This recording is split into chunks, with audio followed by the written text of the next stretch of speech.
we're working on shoulder internal rotation. Good.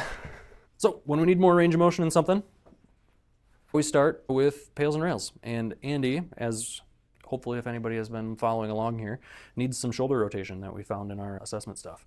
PAILs and RAILs on a shoulder and internal rotation. The challenge that we run into, and I'm gonna use his good arm here as the example, but what we want to make sure we're doing is the ball and the socket piece. So we've got ball right here, socket comes in here. We don't want to be moving about the shoulder blade. We only want to be moving about the shoulder. If we go too far, what you see is the shoulder blade, the whole kit and caboodle comes along for the ride. We want it to just be here. So we're gonna work through only shoulder internal rotation.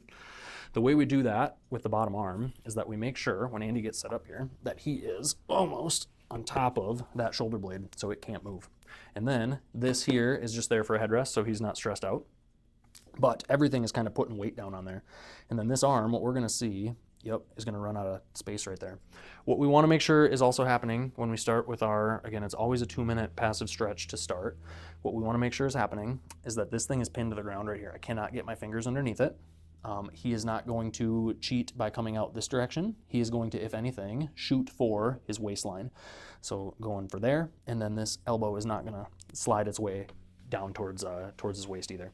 Right now, it kind of looks like he's pushing with that top hand, but he's not. The whole goal here is just to be at end range and to hang out there. Again, should be feeling it in the shoulder right about here. At end range, we're just hanging out passive stretch for 2 full minutes.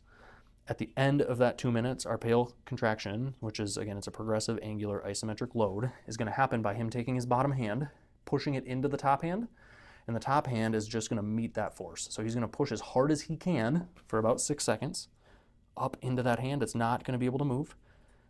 At the end of the 6 seconds here, we're gonna relax, and he's gonna open up the top hand, and the bottom one is gonna pull for the floor. Exactly, and keep going, keep going, keep going. We get 6 full seconds of trying to get to the floor. Before he's done, he just meets it with the other one. We relax and sit here and breathe.